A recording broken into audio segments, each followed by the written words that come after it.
Olá, estamos aqui hoje para continuarmos a nossa leitura, né, deste livro maravilhoso que tem feito tanta diferença na nossa vida, não é mesmo? Sem Medo de Deus. O que que você tem aprendido? Comenta aí para mim, fala aí nos comentários. O que que você tem visto assim que tem mudado a forma de olhar para o Senhor, tem mudado a sua percepção, né, das coisas do alto? Quais são as informações que o Espírito Santo tem colocado no teu espírito? Opa, tô caindo aqui. Revela pra gente. Conta aqui nos comentários. Então, hoje nós vamos ler o capítulo 7 e o capítulo 8, porque são dois capítulos pequenos, então eu trouxe os dois para lermos juntos. E depois só vão restar mais dois capítulos, dois encontros, e nós encerramos esse livro ainda esse mês. Coloque a expectativa no Senhor, né? Que aqui eu sou só uma ferramenta. Então, se o Senhor não me usar, também você falha. Então, vamos orar. Senhor, nosso Deus, nosso Pai, obrigado, Pai, por esta oportunidade de estarmos mais uma vez aqui, Senhor. Podemos aprender um pouco mais sobre a Tua palavra, sobre a nossa herança que o Senhor tem construído, ó Pai, que tem colocado sobre a cruz, através do nosso Senhor e Salvador Jesus Cristo, Pai. Obrigado a Deus, perdoa nossas falhas, todas as coisas que temos feito, Senhor, que não tem agradado o Teu Espírito, ó Pai. Conduza, Senhor, nossa leitura, essa leitura guiada, ó Pai, mas que não seja guiada apenas pela minha voz, Senhor, mas sim pelo Teu Espírito Santo no coração de cada pessoa que está ouvindo, Senhor. Ó Deus, transforma a nossa vida, ó Pai, conforme a Tua vontade, e que a Sua palavra seja realmente a luz para os nossos caminhos, ó Pai.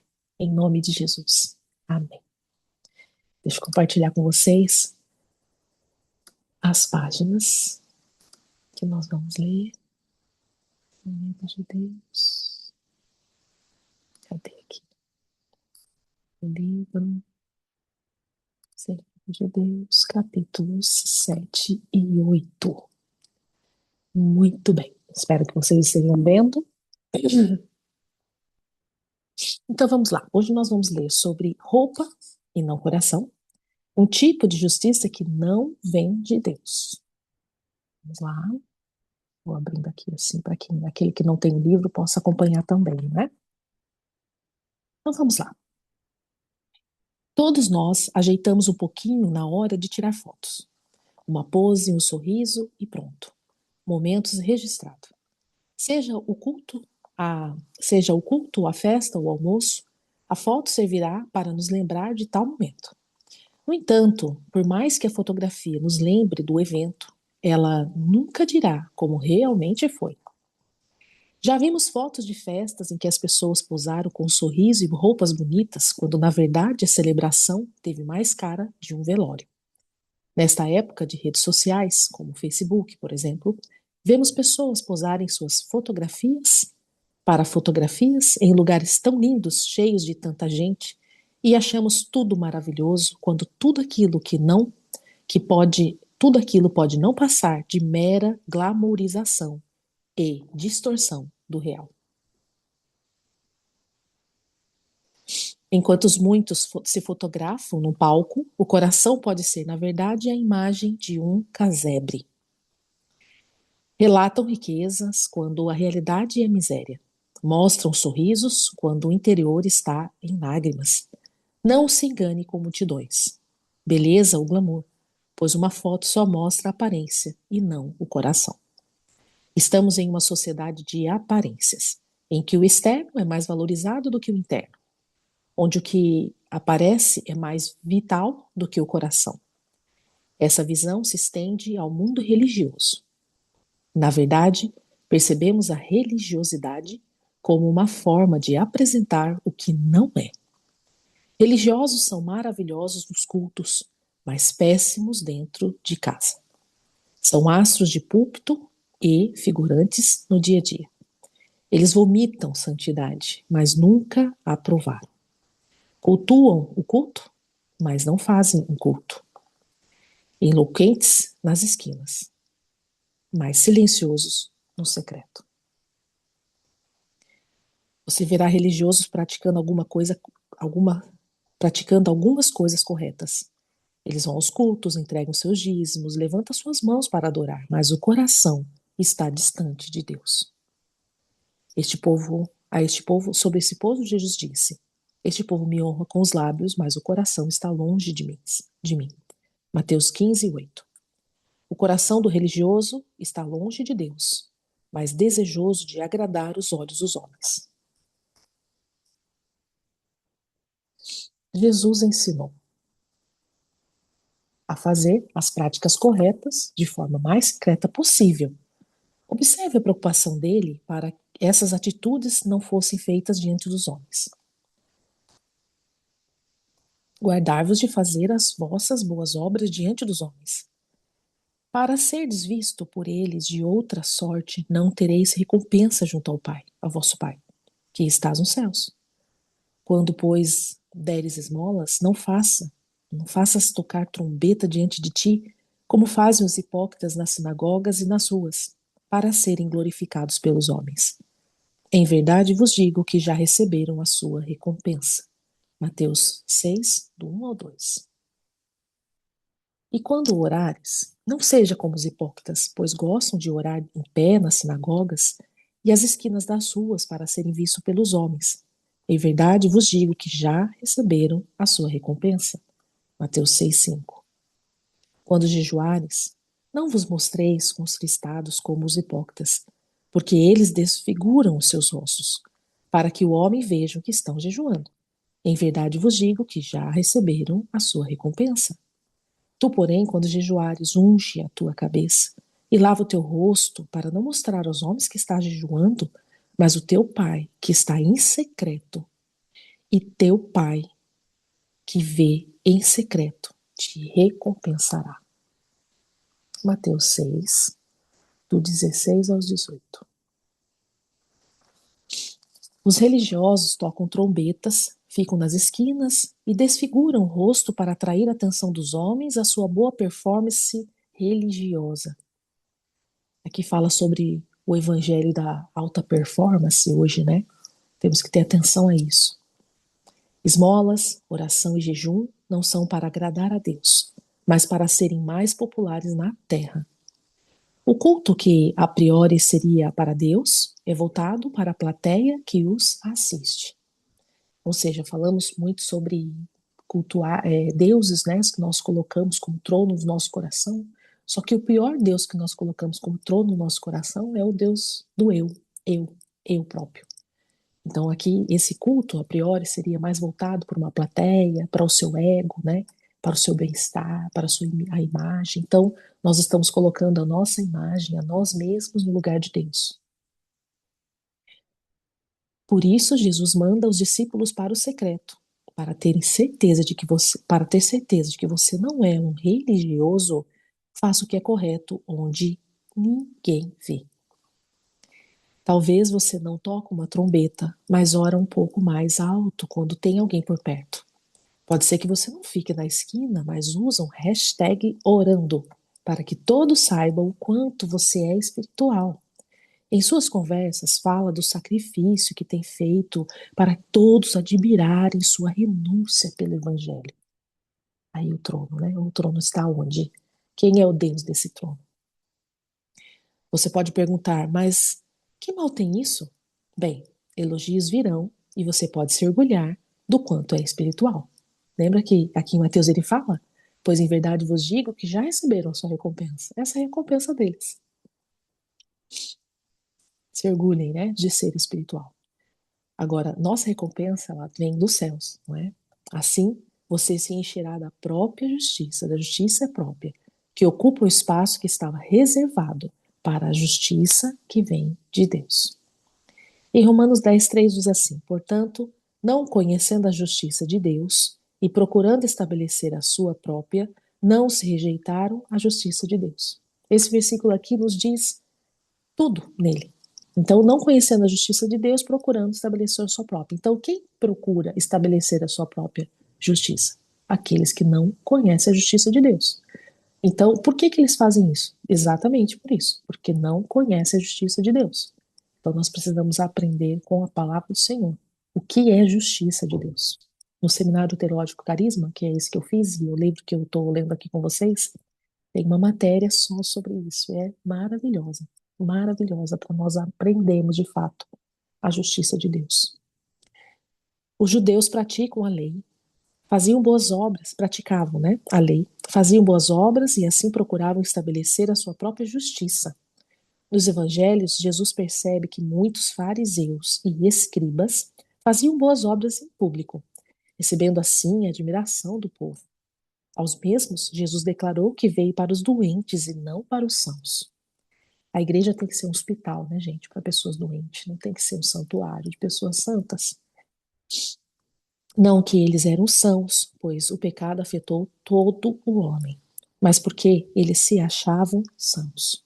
Aqui está o perigo, a gente se achar santo, né? Se achar o dono da verdade, aquele que tem, só porque outra pessoa ainda não conhece a graça e a misericórdia e a justiça de Deus, e nós conhecemos, nós nos tornamos aquela pessoa soberba disso. E o Senhor quer que nós, na verdade, passamos para outras pessoas aquilo que elas não conhecem, mas que nós já experimentamos dessa misericórdia do Senhor, que é para todos. Não tem uma pessoa preferida, não há um povo escolhido, há todos. Mas nem todos nós sabemos que vão ouvir qual que é o nosso papel aqui. É falar desse amor, dessa justiça, dessa graça, principalmente, para todos. Não porque eles eram sãos, pois o pecado afetou todo o homem, mas porque eles se achavam sãos.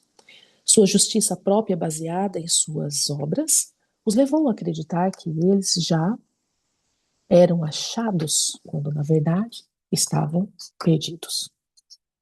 Eu já estive nisso, gente, eu já estive nisso porque, como eu falei para vocês em outras leituras, me converti em 1998, me batizei em 98 e achava que já estava na verdade, né? Quando estava perdida. Então foi recente, há 4 anos atrás, que realmente Jesus me encontrou.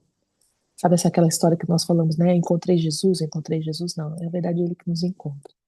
Ele troca um coração de pedra, coloca o de carne, faz toda a transformação.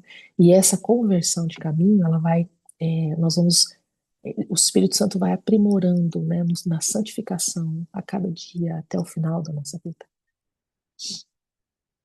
Éramos achados quando na verdade estávamos perdidos. Não se pode achar quem acha que não está morrendo.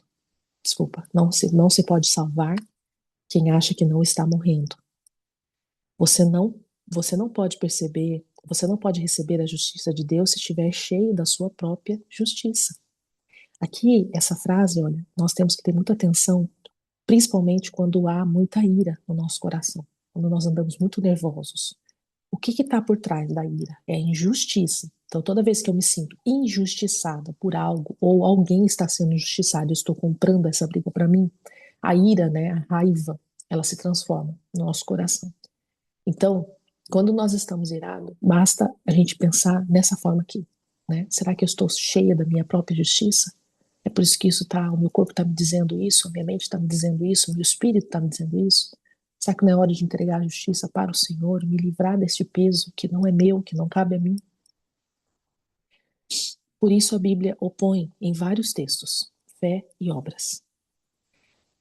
Não porque elas sejam incompatíveis, afinal, a fé deve produzir boas obras, mas porque elas são dois caminhos diferentes para a salvação. Não se pode receber pela fé a justiça que se busca pelo trabalho. Não só pode receber pela graça o que acho que mereço. Não se pode receber. Esse era o problema do filho mais velho da famosa parábola do filho pródigo. Mas ele se indignou e não queria entrar. Saiu então o pai e instava com ele. Instava com ele. Ele, porém, respondeu ao pai: Eis que há tantos anos te sirvo. Olha o servo em vez do filho, né? E nunca transgredi um mandamento teu. Contudo, nunca me deste um cabrito para eu me regozijar com os meus amigos. Vindo, porém, este teu filho, um era servo, um se via como servo e o outro se vê como filho, e até mesmo servo identifica que o outro é filho. que desperdiçou os seus bens com as meretrizes, mata-lhe o bezerro cevado. Essa história está em Lucas 15, 28 ao 30.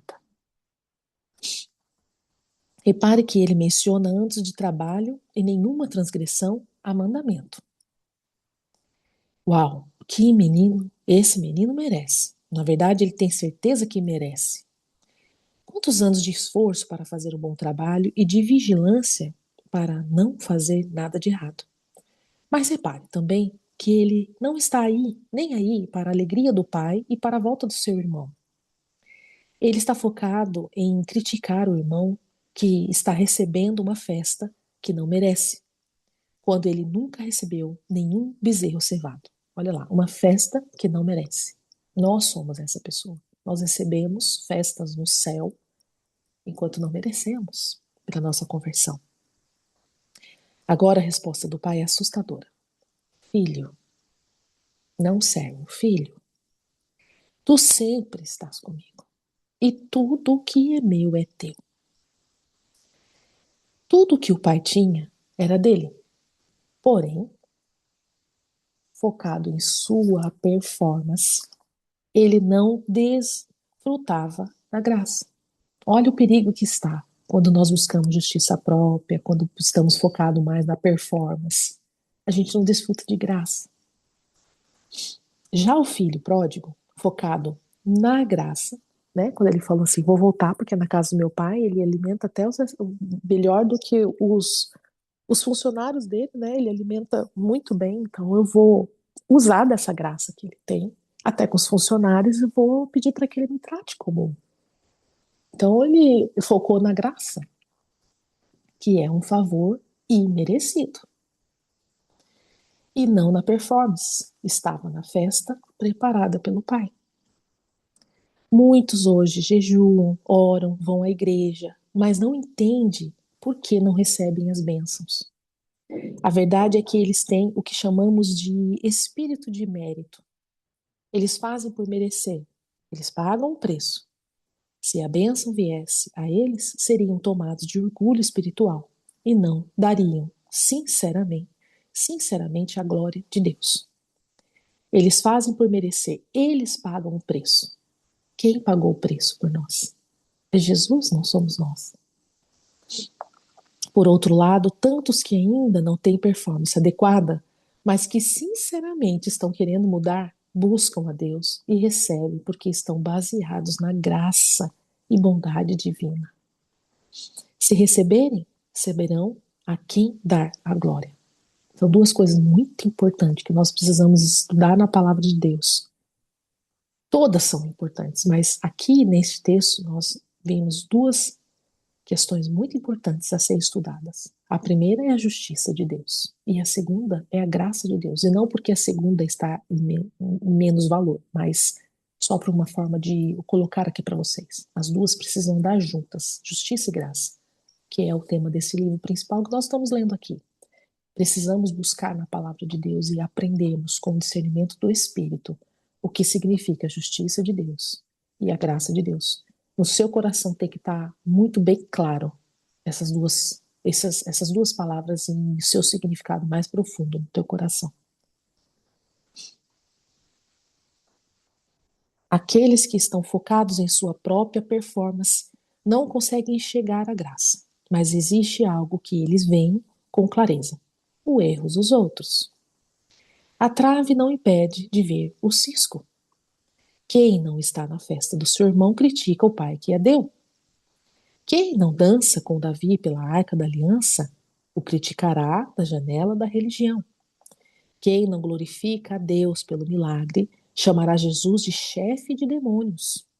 Quem não valoriza a honra de um presente caro, trairá seu próprio mestre. Os religiosos criam a sua própria rotina e forma de cultuar a Deus. Todos que fazem diferente deles acabam sendo criticados. Muitas vezes, obcecado pelos erros dos outros, ele deixa de fazer o que está fazendo para observar e perseguir pessoas que estão fazendo coisas diferentes dele. Essa obsessão, ele fica atento mais aos detalhes do que ao todo. Eles coam mosquito e engolem camelos. Tornam-se assim religiosos demais com as pessoas que estão à sua volta. Quando esteve em carne e osso, Jesus fez a questão de curar pessoas no sábado. Mas em vez de aceitar a cultura e celebrar com o curado, eles criticavam Jesus porque o dia era sagrado. Quem o fez? Quem fez o sábado foi Deus. Contudo, isso nunca implicou de uma pessoa doente, que uma pessoa doente não pudesse ficar curada. Os religiosos valorizam mais dias que pessoas, mas mais a forma que o conteúdo, mais a letra que o espírito. A tragédia do foco na aparência é que ele sempre vai conduzir à negligência da essência. Quem é o Senhor do sábado? É Jesus. Então, nós estamos com Ele e devemos nos consagrar todos os dias para Ele, não só o sábado. Não guardar só um sábado para as coisas santas, mas sermos santos em todos os dias, porque Ele é o Senhor do sábado. Os religiosos guardavam o sábado, mas se esqueciam do seu propósito. Jesus disse que o sábado foi feito para o homem e não o homem para o sábado. A religiosidade coloca rituais acima de pessoas. Prestem atenção e anotem, tomem nota, porque a gente acha que são só as pessoas que fazem isso, mas muitas vezes nós podemos estar fazendo isso. Não é porque estamos aqui estudando, já somos crentes convertidos, justificados pela graça do Senhor, que o nosso coração não dá uma inclinação, a nossa carne não se inclina a isso. Rituais acima de pessoas. Uma das principais características do religioso é pensar que pode se relacionar com Deus, ignorando o próximo. O apóstolo João afirmou que se alguém diz que ama Deus, mas odeia o seu irmão, é mentiroso. 1 João 4,20. Ou seja, não existe relacionamento saudável com Deus sem relacionamento com as pessoas que estão em sua volta.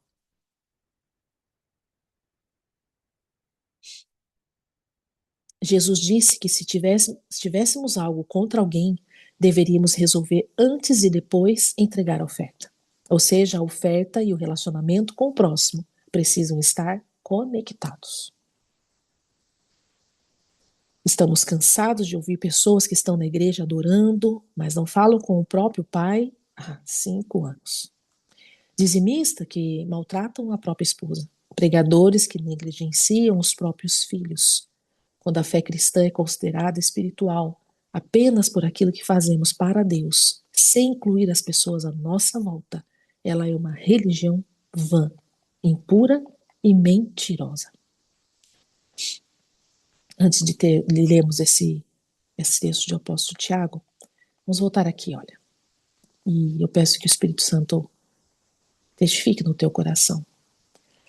Estamos cansados de ouvir pessoas que estão na igreja adorando, mas não falam com o próprio pai há 5 anos. Vamos lá. Não é só com o pai, é com a mãe. Porque a palavra do Senhor diz que nós devemos honrar o pai e a mãe. Honrar não significa você estar em concordância com as coisas que eles fizeram. Honrar é você dar um lugar de posição. É honra ao lugar que ele tem na sua vida. Não importa o que essa figura fez na sua vida. O que importa é a posição que é dada deles na sua vida. Deus instituiu o pai e a mãe para você. É a essa posição que foi Ele que nos deu, que nos colocou ali, é que nós devemos honrar. Desonrar isso, desonrar a posição deles, e que a vida passou para chegar até mim através deles, é desonrar a Deus. É falar a Deus que Ele não fez o trabalho certo dele, que Ele não escolheu as pessoas certas para mim. É isso que nós precisamos olhar. Nós precisamos entender que a maior artimanha de Satanás é destruir famílias. E ele começa principalmente pela figura do pai, que é uma figura muito importante ali na questão da casa, né? Da provisão, da direção. Foi dado ao homem, né? o papel de proteger, de cuidar. Então ele sempre ataca as figuras que estão relacionadas à nossa família. Então, examine dentro do seu coração se há figuras assim, como pai, mãe, né? Alguma pessoa que você deve honra também, aquele que te criou, mesmo não sendo pai, não sendo mãe biológica. E se você não conheceu os seus pais também, dê um lugar de honra a eles no seu coração, porque Cristo nos pede assim.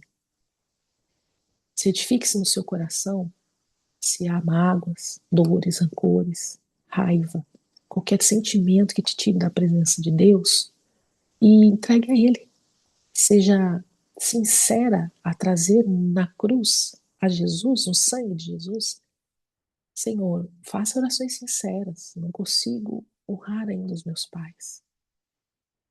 Pelo que eles me fizeram, ainda me dói muito. Então, o Senhor pode examinar o mais profundo dessas raízes e arrancar no tempo que Ele quiser e se Ele quiser.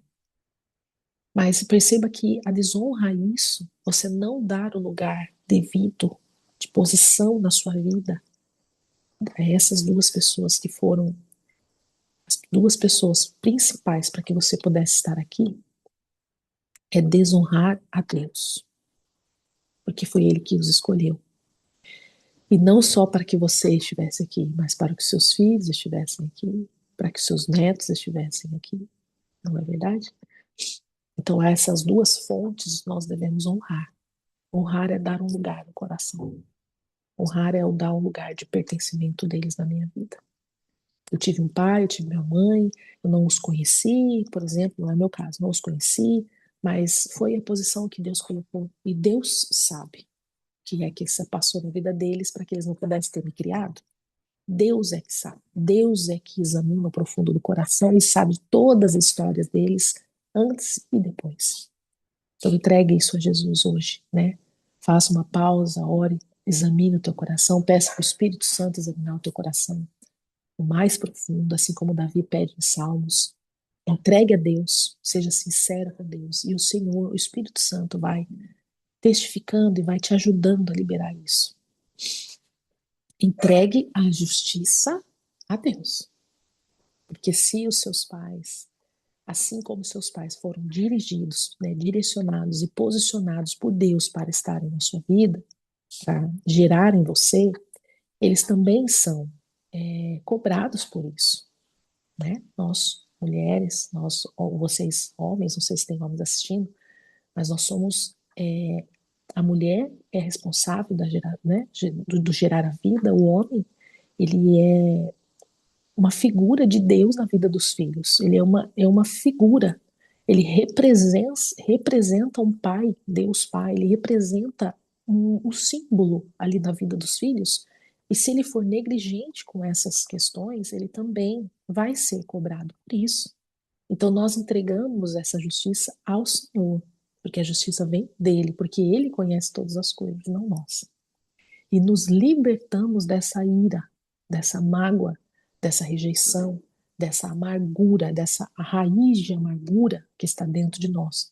Quando nós conhecemos a justiça de Deus, entregamos para ele e ficamos com a graça dele.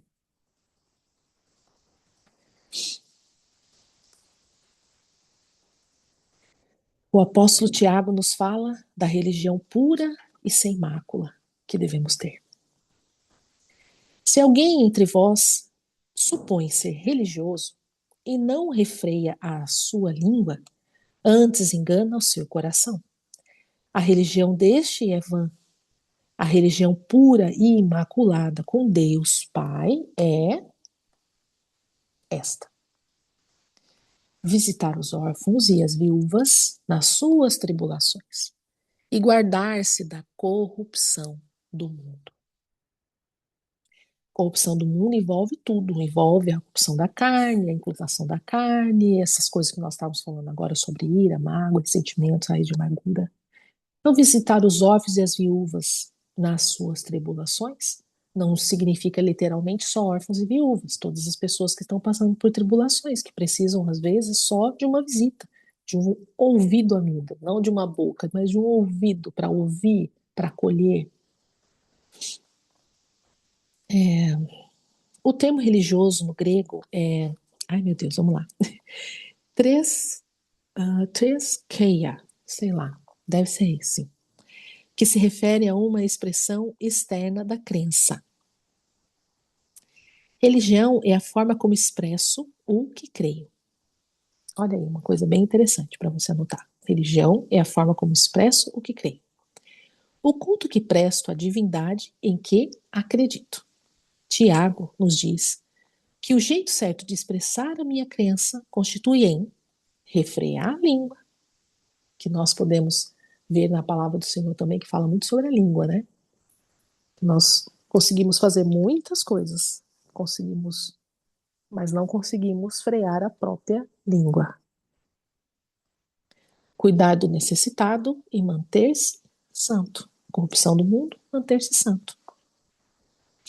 Entre essas diretrizes, o apóstolo fala que a nossa religião é voltada para o nosso Deus e Pai.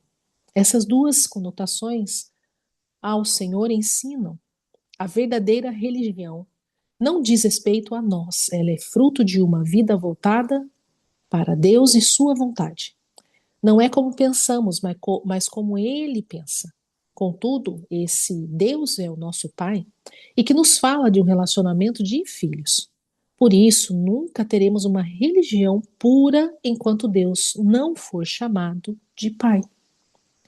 Nosso culto e o jeito de expressarmos nossa crença passam por uma relação de filiação e não ritualística. Não por cerimônias, mas por vida. Toda religião é vã quando não passa pela revelação de Deus como Pai. Ele acaba sendo uma relação apenas de regras e não de amor. Desculpa, eu esqueci de levantar a página aqui. O religioso acaba fazendo as coisas mecanicamente, sem ouvir do Espírito Santo o que ele quer. Regras substituem direções quando não há relacionamento. Regras substituem direções quando não há relacionamento. Com quem? Entre você e o Espírito Santo. Certa vez Jesus foi interrogado acerca do jejum.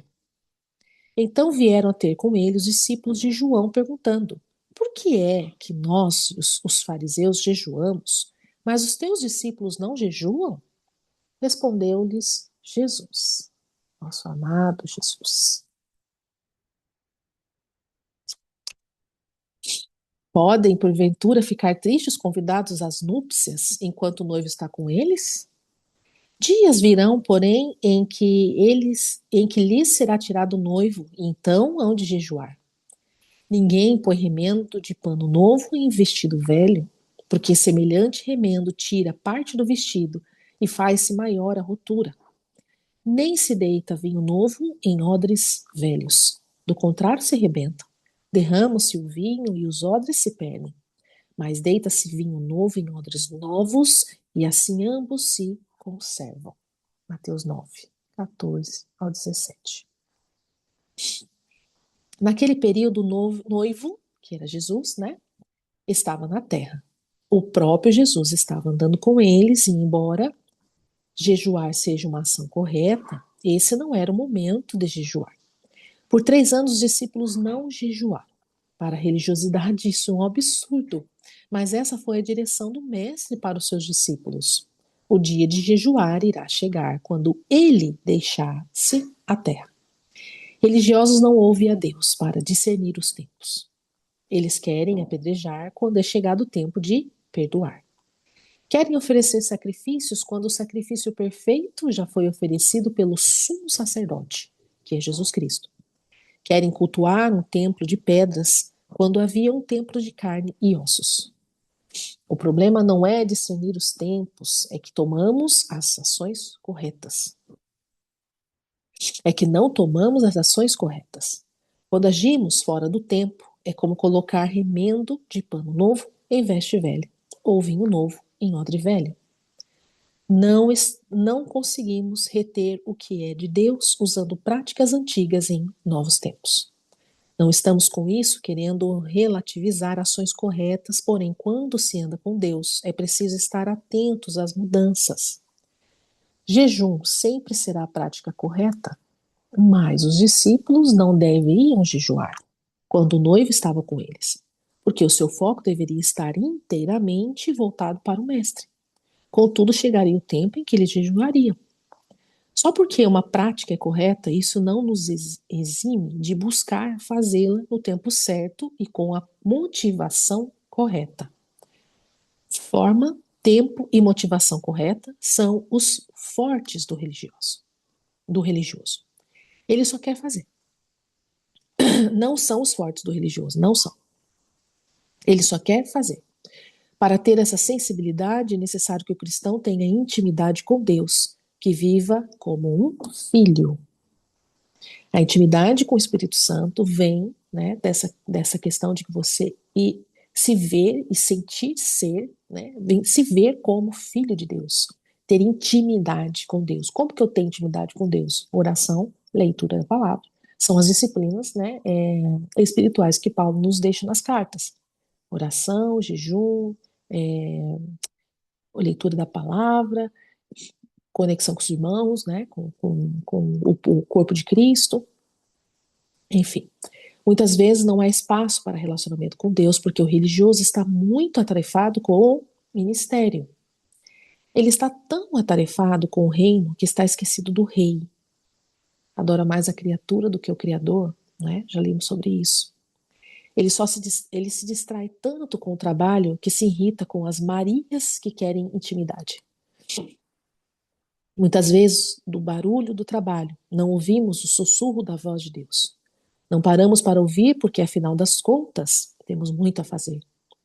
Temos aqui a receita para o fermento que produz insensíveis mecânicos.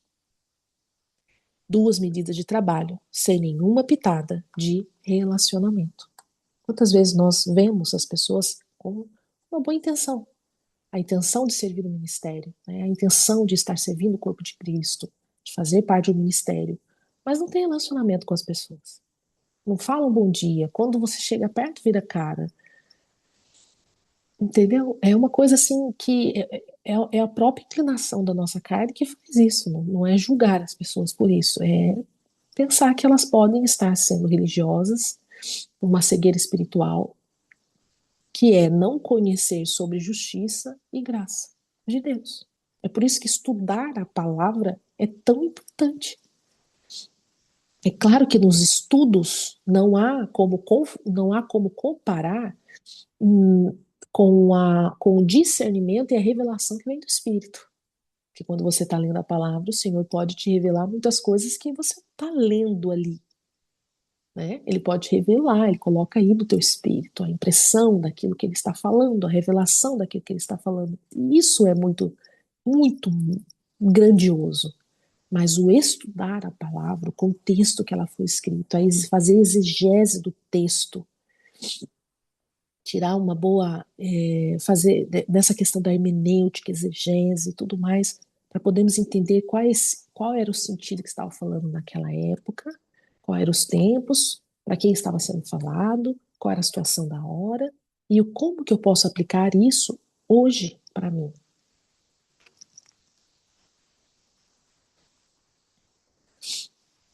Religiosidade é quando o que se diz na igreja não se encontra, é quando o que se diz na igreja não se encontra com o que se vive no dia a dia. Ponto.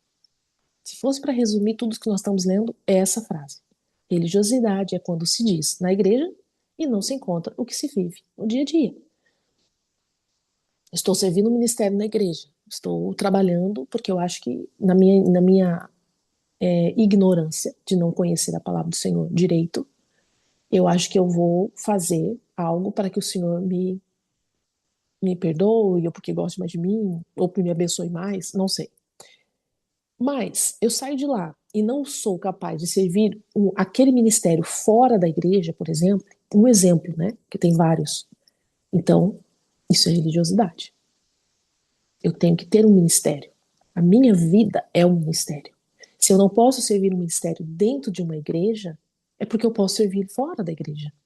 Ah, mas eu sou música e nunca me deram, musicista, nunca me deram oportunidade de tocar, louvar ao Senhor lá nos púlpitos. Louve o Senhor fora dos púlpitos, vá na igreja, vá na casa das pessoas, abra um canal no YouTube, faça uma live no Instagram, louve ao Senhor, com o que você tem. Ah, eu sou. é, é, eu gosto de servir nas boas-vindas, ou não sei, qualquer outro ministério que você pensar. Mas não me deram oportunidade dentro da igreja. Faça fora da igreja. Isso é religiosidade, gente. Se a gente pensa que a gente só pode colocar um ministério dentro da igreja, é religiosidade. Eu posso cumprir meu ministério principalmente, primeiramente, dentro do meu lar, que tem que ser o nosso principal ministério e mais importante, e depois para fora. Quando pensamos mais no aplauso humano do que na aprovação celestial, queira ser aprovado por Deus, não pelos homens, porque nós nunca seremos aprovados por todas as pessoas que nos veem. Quando temos nossa agenda cheia, mas o nosso coração vazio. Quando a rotina muda, mas o coração não. Quando deixamos pessoas sofrendo porque nossos sábados são sagrados. Domingos, domingo de manhã, domingo à noite. Quando estamos atarefados com o reino e esquecidos do rei. Quando não sujeitamos a justiça que vem de Deus porque estamos cheios da justiça própria.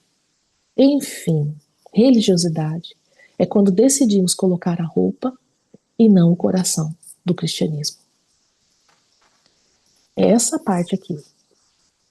Essa aqui, se fosse para eu hoje falar para vocês só uma partezinha e a gente não precisasse ler, seria essa aqui. Olha, eu não tenho tempo para ler o livro hoje, vamos falar sobre isso aqui. Seria tudo. Seria tudo isso daqui.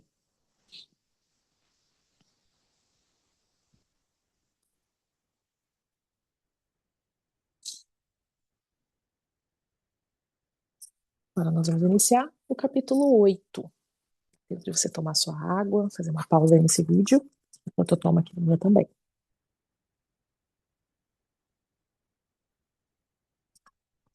A frequência da fé. Sintonia correta para a justificação. Primeiro ele, naquele capítulo anterior, ele bateu um pouquinho, né? Agora nós vamos ler aqui a sintonia correta para a justificação. Tiramos primeiro aquilo que não nos deixa estar justificado e valorizar a justificação que vem de Deus. E agora vamos aprender sobre a sintonia, né? Como estarmos sintonizados com essa justificação. Então, vamos lá. Você pode não perceber, mas aí onde você está lendo este livro, passam ondas de rádio. Pode tirar os olhos do livro, observe o ambiente. Você as vê? Cremos que não. Eles são invisíveis, mas nem por isso não são reais. Afinal das contas, não são os seus olhos que determinam o que é realidade e o que não é. Rios de dinheiro são investidos para que essas ondas passem pela sua cabeça. Milhares trabalham para que o sinal não caia. Outros trabalham para a promoção diversificada. Músicas, notícias, piadas, pregações, entrevistas, gastronomias e jogos de futebol são apenas alguns dos exemplos daquilo que está passando bem debaixo do seu nariz. Tudo isso está disponível, mas não será desfrutado sem um receptor adequado. Isso explica porque você não está ouvindo som nenhum. Contudo, se você pegar um rádio, por menor e mais simples que seja, e sintonizá-lo, você receberá o que sempre esteve disponível. Através da obra de Jesus no cruz do Calvário, nós fomos justificados. Já está disponível. Nós já estamos justificados. Já está disponível. Mas precisa ir à cruz. Não é automático. A cruz não é automática. Precisamos ir à cruz e sacar essa, essa, o que está disponível para nós, a justificação. Seus olhos podem não perceber, mas é real. Não há lugar no universo que seja fora do alcance das ondas justificadoras. Contudo, para ouvir essa música do céu, você precisa ligar o rádio da fé. Repare, você não precisa produzir o som, pagar pelo sinal, se esforçar para que as ondas te alcancem. Não é o seu rádio que produziu a música. Ligar sua fé e sintonizá-la na frequência divina apenas te faz acessar o que já está disponível. Olha que belo exemplo que o autor está usando para nós. E agora vamos ler Romanos 5:1. Justificados, pois, pela fé, temos paz com Deus por nosso Senhor Jesus Cristo. Então, nós somos justificados pela fé e não pelas obras.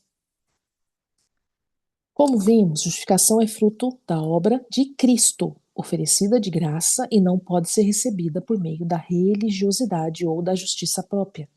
Olha só, muitas pessoas deixam de receber esse fruto, que é a obra de Jesus, que já está disponível, pela religiosidade ou por buscar justiça própria. Ou seja, não conhece a justiça de Deus, não conhece a graça de Deus. Assim como uma panela não pode sintonizar uma estação de rádio, a justiça própria e a religiosidade não podem usufruir da justiça de Deus.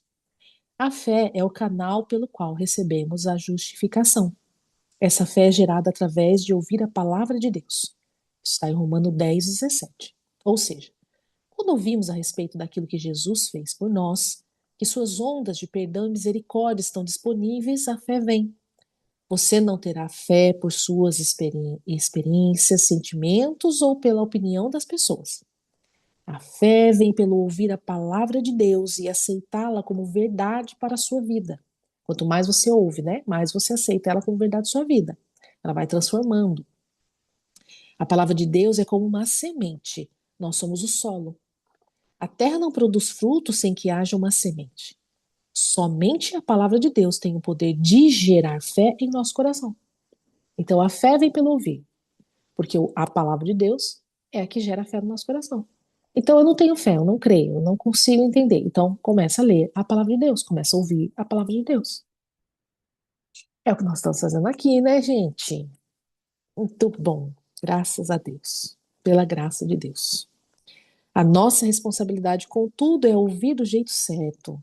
Quando Jesus conta a parábola do semeador, ele fala de 3 tipos de solo que não produzem fruto. O primeiro deles, chamado de solo da beira do caminho, era um solo pisado por homens e, por isso, compacto e duro. A semente não penetrava no solo. Logo, as aves que simbolizavam o diabo, olha lá, símbolos, né? Essas coisas de símbolos eu trabalho muito em consultório, quando eu peço para as crianças, até 14 anos mais ou menos, fazer alguns desenhos típicos para eu poder fazer uma análise, né? Uma investigação ali nos símbolos do desenho dela. E os 3 símbolos mais principais que eu peço é a casa, a árvore e a família. E geralmente as crianças colocam mais elementos, não é? E esses elementos extras do que eu pedi são chaves, chaves, chaves. Então, às vezes elas colocam pássaros, às vezes elas colocam cachorro, gato, elas colocam fruta, às vezes elas colocam diversas coisas, sol, nuvem, mercadinho. Gente, já vi tanta coisa, já vi até extraterrestre. Então, são símbolos, né? Então, essas questões de simbolismo também são entradas como parábolas aqui. Jesus nos ensina isso nas parábolas dele, os símbolos que podem simbolizar as coisas que nós não estamos vendo ali, mas simbolizam. Então, já dizem respeito do que é. Temos atenção aos desenhos das crianças, hein, gente? São espetaculares. Simbolizam o diabo. Vinham e roubavam a semente.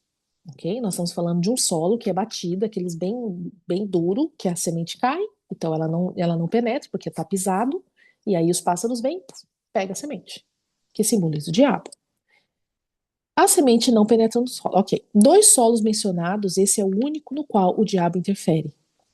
Uma vez que a palavra de Deus entra no seu coração, mas não há mais nada que o diabo possa fazer para tirá-la de lá. Muitas pessoas não recebem a justiça mesmo ouvindo a palavra de Deus, porque o seu coração está duro.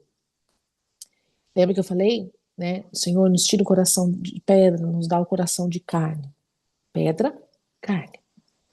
É o Senhor que faz. Então, quando a palavra entra no teu coração e mesmo assim não gerar frutos, seja sincero ao Senhor, fala, Senhor, troca o meu coração, me dá um coração de carne, me dá um coração frutífero, me dá uma terra aqui é, que seja, como é que é o nome, gente, daquela terra fértil, dá uma terra fértil de coração, que é a nossa alma, né?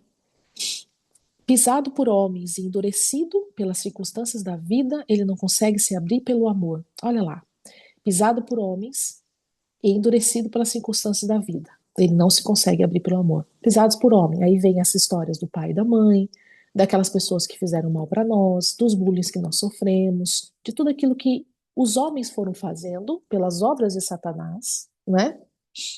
Foram endurecendo o nosso coração. Por isso que a gente falou antes de pedir ao Senhor para tirar essa raiz de amargura, amolecer o nosso coração, para depois entrar aqui, né? Está sendo mesmo uma sequência.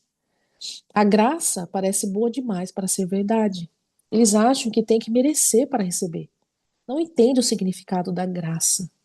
No solo da sua existência, sementes justificadoras foram roubadas e elas se sentem condenadas, mesmo não tendo nenhuma condenação para elas.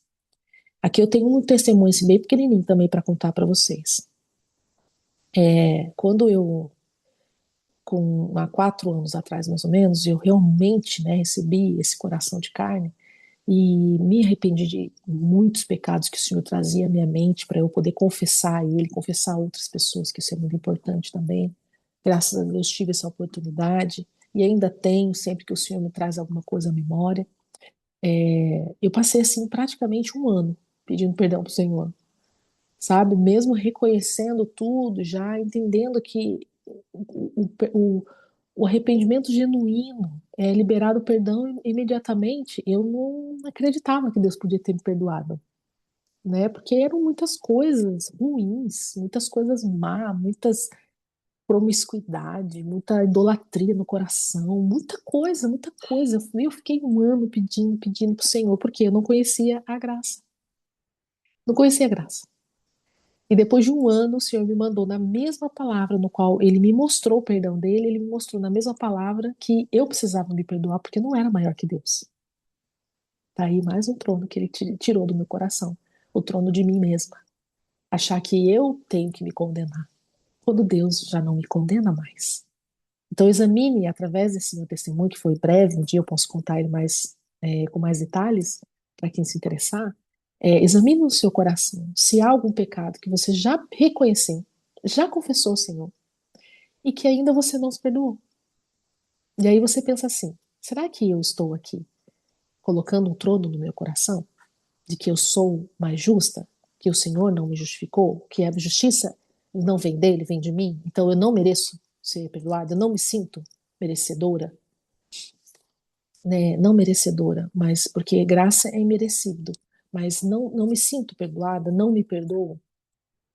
Se aquele que é maior de todas as coisas, que é o Pai da eternidade, o nosso Salvador, já me perdoou, por que que eu não posso me perdoar? Será que existe um trono no meu coração de eu mesma? Nos outros tipos de solo que não deram, peraí, no solo de sua existência, as sementes justificadoras foram roubadas e elas se sentem condenadas, mesmo não tendo nenhuma condenação para elas. Aí eu contei meu testemunho. Vamos lá. Nos outros tipos de solo que não deram fruto, a questão é de espaço. Em um, a semente disputa espaço com pedras. Em outro, ela começa tendo espaço para crescer e depois é sufocada por espinhos. A palavra de Deus precisa de exclusividade para frutificar. As pedras já estão no solo, por dentro, enquanto os espinhos aparecem depois, sufocando pelo lado de fora. Para que a palavra de Deus crie raízes em nosso coração, precisamos arrancar as pedras, abrir mão das coisas que já estavam lá, deixar o passado no passado, curar as nossas feridas em Jesus. Só Jesus pode curar. Mas se você não consegue isso, receber isso, essa cura, vale você conversar com os irmãos. A igreja ela tem que ser preparada para aconselhar. Pessoas dentro da igreja têm que estar preparada para aconselhar os irmãos à luz da palavra de Deus. Não somente encaminhar para terapias, coisas convencionais, coisas do mundo, humanismo e tudo mais. Não, não estou dizendo que isso não é válido. Estou dizendo que a igreja que somos nós, né? Não aquele prédio que você frequenta. Mas nós estamos, todos nós, temos a capacidade disso, de orientar as pessoas à luz da palavra. Somos conselheiros, né? Sermos conselheiros. Para que a palavra de Deus crie raiz em nosso coração, vamos precisar arrancar as pedras. E aí os conselheiros da palavra de Deus entram, ajudar as pessoas a arrancar as pedras, abrir mão das coisas que já estavam lá, abrir mão do passado, da justiça própria, né? Mostrar na luz da palavra. Agora, quem convence? Não é você, não sou eu, é o Espírito Santo. Nós estamos lá para ajudar, mas não convencer o coração. É porque ainda não é o tempo dele. Deixa o processo de Deus nas mãos de Deus, não nas suas. Problemas só sacam a planta que não tem raiz. Problemas só secam só secam a planta que não tem raiz. É possível ser superficial no evangelho sem abrir mão de nada, mas a profundidade requer renúncia. As pedras, as verdades que antes eu acreditava, não podem continuar no solo depois que eu recebi a semente. Eu preciso abrir mão do velho para abrir espaço para o novo, senão não tem espaço. O modo que eu me enxergo, que vejo o próximo, e a visão que eu tenho de Deus precisam mudar. Como, gente? Pela palavra de Deus. Juliane, como é que eu renovo a minha mente? Pela palavra de Deus. Mas eu não consigo sozinha. Busque conselheiros da palavra de Deus, não é? Para aceitar o perdão, preciso admitir que eu pequei. Ou seja, pecado perdoado é pecado confessado. Eu reconheço e peço perdão e gero, né, no meu coração realmente não é só reconhecer e por boca para fora, né? Eu tenho que estar gerando como que fala? Um perdão, é um arrependimento genuíno. Tem que ser gerado no meu coração, porque Deus conhece o meu coração. E eu preciso admitir que eu pequei. Para receber a libertação, eu preciso me enxergar como escravo. Então, como é que faz o processo de libertação? Eu preciso ver que eu sou escravo do quê? Do pecado. Porque aquele que está preso no pecado é escravo dele, é preso. Todas as pessoas que vivem em pecado, fazem coisas que estão escondidas, que estão nas trevas, estão presos nas trevas, não querem falar, não querem confessar, porque tem vergonha. O inimigo vai cegando, e vai enterrando, e a vida vai despencando. Quando ele poderia estar trazendo a luz, confessar ao Senhor, trazer isso para a luz, vomitar para fora, não esconder mais nas trevas, trazer para a luz, confessando aos irmãos também, que são direcionados a esse aconselhamento, para que esse irmão possa estar orando junto e você fazendo ali aquela confissão. A palavra do Senhor diz que quando confessamos uns aos outros, somos sarados, somos curados. Quando confessamos ao Senhor, nós somos perdoados, salvos, né? Isso, o Senhor nos tira dessa escravidão que o pecado nos traz. Para receber a libertação, preciso me enxergar como escravo. Para receber a salvação, é necessário reconhecer a minha situação de perdido. Lembra lá do exemplo que o livro dá sobre o afogamento? A pessoa que está se afogando, né? Ela precisar de um salvador, de um salva-vidas. É necessário que a fé em Jesus me faça ver assim como estou, para que possa produzir justificação.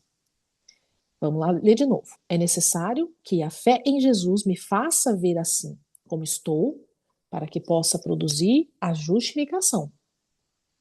A justiça cria raízes no solo do nosso coração, à medida que percebemos o quanto Ele é santo. Ele é santo, Jesus, amoroso e gracioso, e quanto nós somos pecadores. Precisamos reconhecer isso. Quando a semente da justificação está em nós, simplesmente cremos que fomos justificados. Você pode não sentir que é justo, mas você é pelo sangue de Jesus. Fé não é sentimento. Fé é a convicção de fatos que não vemos. Hebreus 11:1. Você não tem que sentir a fé. Você tem que ter convicção dos fatos que a gente não vê. Aquilo que nós lemos na Bíblia, nós não vemos. Nós temos a convicção que isso é fato, ou seja, que aconteceu. Isso é fé. E quanto mais nós vamos lendo a palavra, mais ela vai germinando isso no nosso coração. E daí nós passamos a viver aquilo que os nossos olhos não viram, nossos ouvidos não ouviram, e nem sequer deu conhecimento ao coração, nem olhos viram, nem ouvidos ouviram, nem sequer penetrou no coração do homem aquilo que Deus tem preparado para ele. Gente, eu estou parafraseando, mas o versículo da Bíblia diz sobre isso. A palavra fatos no grego é pragma. Aquilo que foi feito, obra, fato consumado. Fé é acreditar em um fato consumado. Jesus já morreu e ressuscitou por cada um de nós. Sua morte não é algo que vai acontecer, mas já aconteceu. Isso é passado. E passado, segundo o português, significa a ação que já foi concluída. Aleluia! Glória a Deus! Sua justificação já foi concluída, seu perdão já foi consumado. O que Deus espera agora é que você creia no que ele já fez. Ele já morreu por 8 bilhões de pessoas. Mas 8 bilhões de pessoas não estão salvas. Por quê? Porque não é automático. Precisa ir à cruz, precisa crer, precisa gerar fé no coração, precisa ler a palavra. Da mesma forma como a mesma convicção que você precisou admitir que era pecador para receber a justiça, admitir que é pecador para receber a justiça. Agora, você precisa afirmar que é justo pela obra de Deus, pela obra de Jesus. Então, primeiro, eu admito que sou pecador e recebo a justiça. E depois, eu afirmo que sou justo pela obra de Jesus. Somos justificados. Já fomos justificados. Creia nisso. Somos tentados pelos nossos erros a acreditar que somos pecadores e irrecuperáveis. Andamos assim, de forma indigna, debaixo de culpa e medo. Era o meu caso, gente, quando eu realmente entendi sobre a misericórdia de Deus. E depois eu conheci a graça, né? Aí mudou tudo, depois de um ano. Eu andava assim, de forma indigna, debaixo da culpa, do medo, e se eu tivesse aqueles chicotes assim, né? Batia assim nas costas, e assim vai. Porém, andar assim é acreditar em nós mesmos. Olha aí o trono. O Evangelho é uma chamada para acreditarmos na obra de Cristo por nós. O Evangelho é o Novo Testamento, né, gente? Então, é a chamada para acreditarmos na obra de Cristo por nós. Então, quem aqui ainda não começou a ler a Bíblia, comece pelo Novo Testamento. Comece ali pelo livro de Mateus, Marcos, Lucas, João, as cartas de Paulo. Comece pelo Novo Testamento. Depois você vai para o Velho, para o Antigo Testamento, né? Acreditar no poder do sangue para apagar os pecados. Acreditar na suficiência da cruz para salvar, para nos salvar. A cruz é suficiente. Não tem nada que pode nos salvar a não ser a cruz. E ela, por si só, é suficiente. Não precisa de mais nada, nenhuma técnica, nada que o ser humano possa inventar, que vai nos salvar, nos curar. Crer mais no poder da graça para justificar do que no tamanho dos nossos erros. Todos que viveram uma intervenção divina precisam crer mais em Deus do que em seus próprios recursos. Quando a filha de Jairo faleceu, ele precisou de uma fé além do que o homem poderia fazer. Para ressuscitá-la não havia recursos suficientes. Ressurreição é com o dono da vida. Mas tinha algo que Jairo tinha que fazer. Aliás, apenas uma coisa: não temas, crê somente. Essa é a palavra de Jesus para ele. Deixe suas emoções de lado e apenas creia em mim. Tirar-nos da morte para o reino do Filho, do seu amor. Para ressuscitar e nos colocar nos lugares celestiais é algo que nenhum recurso humano era suficiente. Contudo, precisamos deixar as nossas emoções da morte de lado. Precisamos somente crer. Não permita que o seu choro atrapalhe sua fé. Não deixe que os traumas do passado digam o quanto você é amado. Digam o quanto você é amado. Não deixe que os traumas do passado digam o quanto você é amado. Não se afunde em condenações por seus erros. É confiando em nossas emoções que paramos de andar em fé. Sentimentos errados podem tirar da sintonia a frequência justificadora. Desculpa, esqueci de levantar a página. A fé, como dissemos, é a receptora da justiça. Entretanto, não podemos ter fé na fé. Em outras palavras, não podemos acreditar que a fé em si mesma tem o poder de justificar. Deus justifica. Aqui nós encerramos. O que crê. Deus justifica o que crê, não pelo valor da crença, mas pelo valor daquele em que se crê. Deus justifica o que crê. Deus me justifica. Deus justifica você. Não pelo valor da sua crença, não pelo valor da minha crença, mas pelo valor daquele em quem nós cremos, que é Jesus. Quando Deus olha para mim, para você, ele vê o Filho amado. É o fato da fé estar em Jesus que nos salva. Se fôssemos atribuir valor à fé por si só, poderíamos colocá-la em duendes, ídolos ou pirâmides, e assim seríamos salvos. O poder da nossa fé está em quem cremos. Todos os ídolos, né, que o mundo já inventou e que ainda estão inventando, né, e que nós também colocamos no nosso trono, prometem milhares de coisas, mas só o Senhor nos salva. Só Jesus nos salva. Só Jesus nos cura. Só Jesus nos justifica de todo pecado, da injustiça, do juízo. Só o Espírito Santo convence, né? Se nos concentrarmos em nossa crença, podemos fraquejar na nossa fé. Deus não nos mandou olhar para a nossa fé. Ele nos diz para olharmos para o autor e consumador da nossa fé. Por isso que Jesus fala, né? Se tivermos uma fé do tamanho de um grão de uma mostarda, pode fazer muitas coisas. Por quê? Em nome dele. Ele conhece o poder que ele tem, não a sua fé tem. Ele tem. Hebreus 12, 2. Pare de olhar para a sua fé e contemple em quem ela está. Deus é o Todo-Poderoso, o Criador do Universo, é amoroso e é fiel. Colocar sua fé em quem Deus é o segredo para que ele seja o canal para receber de Deus a justificação. O tamanho e a qualidade do rádio não são o fator determinante, contanto que ele esteja devidamente sintonizado na estação correta. As ondas do rádio estão passando sobre sua cabeça agora mesmo. O segredo para que ela seja o canal para receber de Deus a justificação é colocar a sua fé em Deus. E para você colocar a sua fé em Deus, você precisa aprender quem Ele é. Quais são os atributos que Deus tem? Atributos comunicáveis e comunicáveis. Ler a palavra.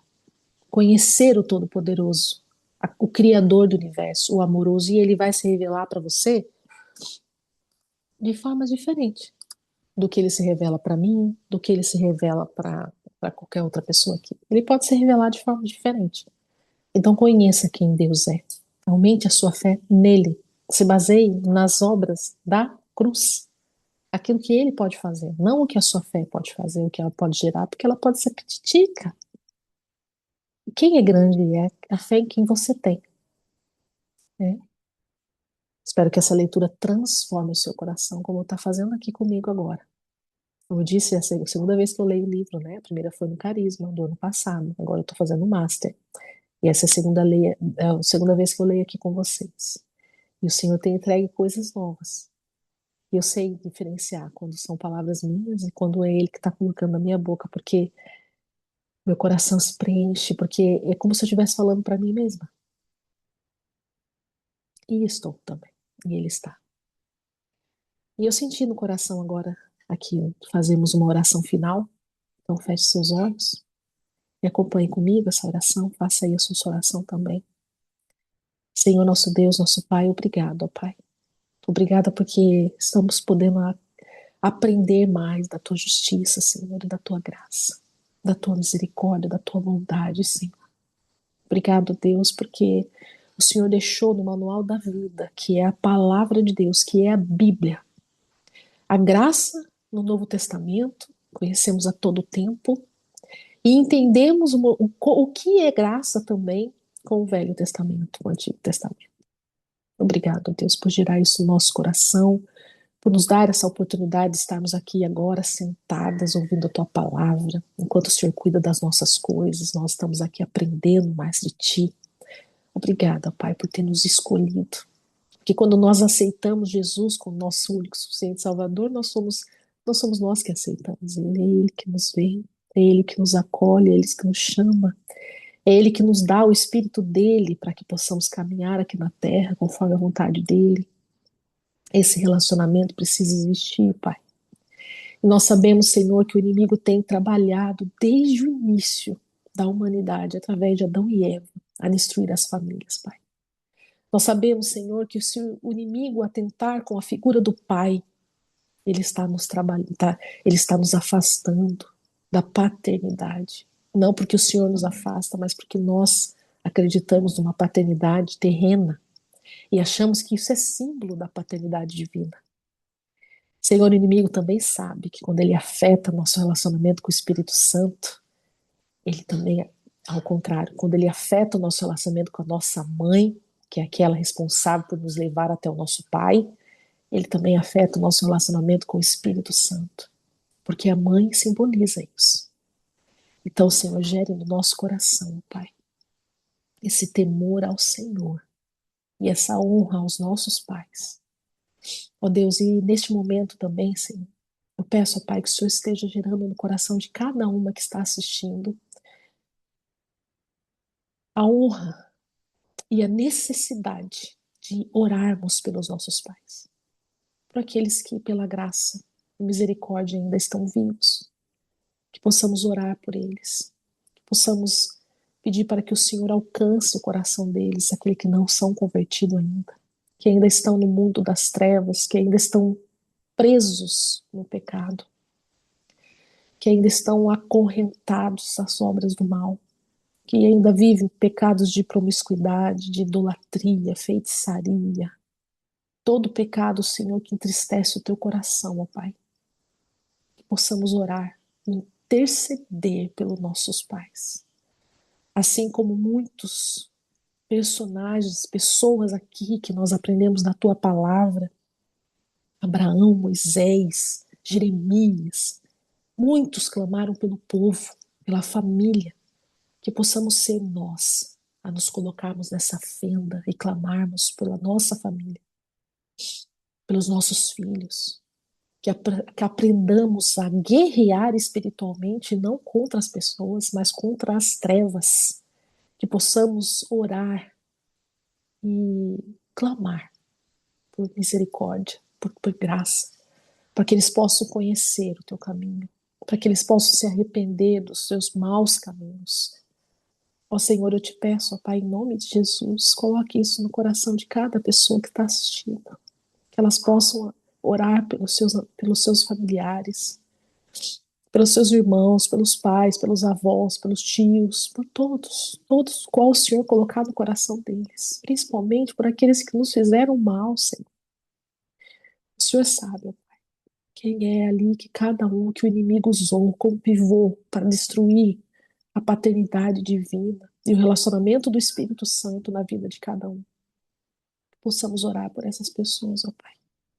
Em nome de Jesus. Amém. próximo encontro, nós vamos ler sobre. Vai ser só o capítulo 9. E depois nós vamos encerrar com o capítulo 10. Capítulo 9 ele fala: o véu e o jardim, as consequências da justificação. Aqui. O véu e o jardim, as consequências da justificação. E eu aguardo você, espero você aqui comigo. Deus abençoe o seu dia, sua tarde, sua noite, onde você estiver e toda a sua família. Um beijo.